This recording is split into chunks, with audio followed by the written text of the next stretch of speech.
It's time for the O Wrestling Podcast. I'm your host, CW. Thank you so much for listening. Make sure to hit that bell, subscribe on any and all podcasting platforms, tell a friend or two, and help out this show so we can grow the audience. Let's talk about Raw that just happened. It is Valentine's Day to kind of date this episode. We're going to do a quick recap of last night's Monday Night Raw and also answer a question: what is going on with Mustafa Ali? So this was the go-home show for the Elimination Chamber, the Raw go-home show for Elimination Chamber, which is happening on Saturday evening. Should be a good premium live event. I'm still not comfortable saying that. I still think pay-per-view is the way it should be, but that's just the old man talking inside me.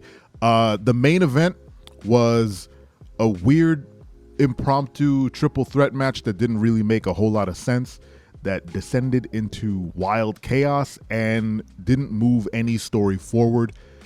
Becky Lynch came out at the beginning of Raw and said that her road to WrestleMania was unclear, which I truly appreciated, because the only thing I kept thinking was, now that Becky beat Bayley in that cage match, there was no real reason for her to be at WrestleMania. She didn't really have any clear path. The Elimination Chamber had all the people who were going to compete for a chance to go to WrestleMania and take on Bianca Belair, and she was not a part of that. So she wanted to rectify that. So she brings out what I think the quote is, the world's worst manager, Adam Pearce, and says she wants a match to get herself into the Elimination Chamber. Bayley comes out, starts spouting all this nonsense, and then Bianca comes out and says, "Oh, you guys are talking about my championship, but no one called me. So how about this? I'll take on all three of you, and you know, if you guys, one of you wins, you go in the chamber, and if I win, no one goes in the chamber." Well, that's what Adam Pearce said, and you know, that's fine. It's three championship level competitors going at it at the end of Raw. That's great, but the match ended with Bianca winning, which means neither Bayley nor Becky have a clear road to WrestleMania again. So what was the point of the match besides having a great match? It didn't move any story forward. It didn't start any sort of story. Becky already faced Bianca at last year's WrestleMania and lost. Bayley has lost and taken L's to Bianca for the past 9 months. I don't understand what their whole shtick is and how they're going to fit into WrestleMania, but I don't think it has anything to do with Bianca.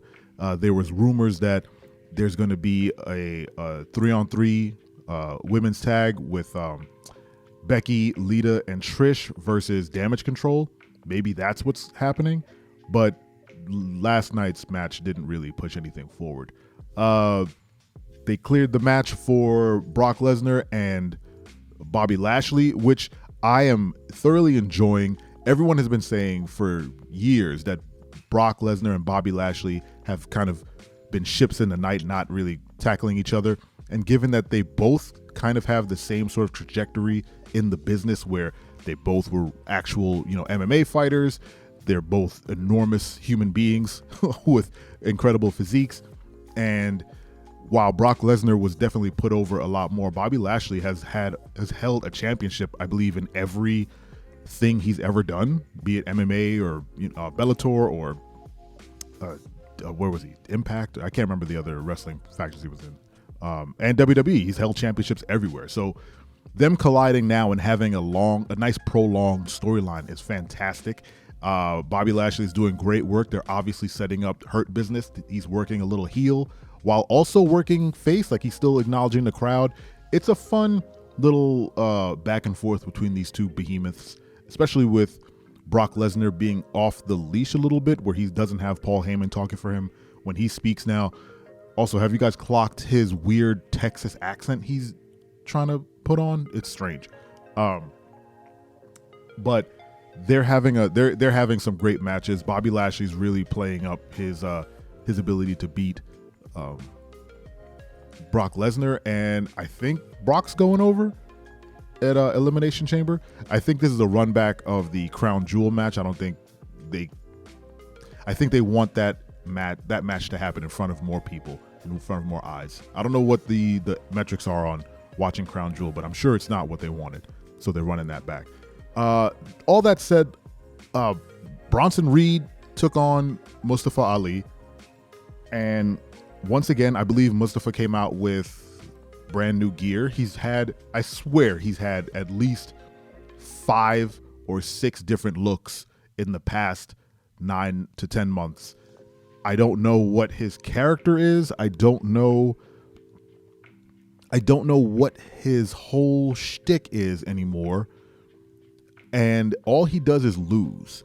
Now, if you're telling me that we're getting back to the sort of professional wrestling where there are clear jobbers that are just there to take L's, and Mustafa Ali is one of them, fine. I don't like the fact that that's what that is, but someone has to lose. And if you have dubbed this man for the time being to be that guy, along with, you know, the likes of a Chad Gable or who else loses all the time? Baron Corbin. Obviously there needs to be, you know, people who lose. Chad Gable loses, but I think he comes out a little less marred by the loss because he's a comedy act with Otis. And now that they're moving into the Massey and Mansoor male models angle, that's full comedy, they might have some fun going into WrestleMania with just the 4 of them having, you know, some weird back and forth. So they'll, you know, and the male models are also losers who lose all the time. So they'll rack up some wins with 2 jobbers versus each other. But I'm struggling with what Mustafa Ali is doing, as in he has any choice. But again, if you're telling me that's what his role is just to lose, but also be sort of like a whiny personality, I don't understand the kind of trajectory to what that is. Everyone says, you know, Mustafa Ali is fantastic. He's great. He is. He's an amazing professional wrestler. He cuts incredible promos when he's given a shot. He has great ideas, it seems, for characters that never get cleared for some reason. And for whatever reason, he had the brass ring. He was going over, you know, before Kofi Mania. He got hurt, and then he's never been able to get back to that point. But now, these days, I mean, like I said, he's had so many different looks. He had the braided look with the weird tie kickboxing trunks. He has this Hurt Business looking pants combo going on now. And again, for a time there when he was, you know, jumping Bobby Lashley, I thought they were going to recruit him into the Hurt Business. The way he kept getting beat up, and Bobby Lashley kept picking him up and telling him to, you know, relax or whatnot. And that never went anywhere either. So again, if we're going back to the clear jobber angles, I mean, yeah, people have to lose. And I was talking to Dad's First Time about something quite like this. Shout out Dad's First Time, twitch.tv/Dad's First Time, where there aren't many jobbers these days. Everyone's a personality. Everyone has fans. Everybody is a big name. Everybody is known. They're, you know, it's harder these days to have clear jobbers, people who are going to take the L, like a Blue Meanie, you know, or like the local yokels, the local talent who take L's, like Lacey Evans has been fighting nothing but, you know, nobodies on SmackDown.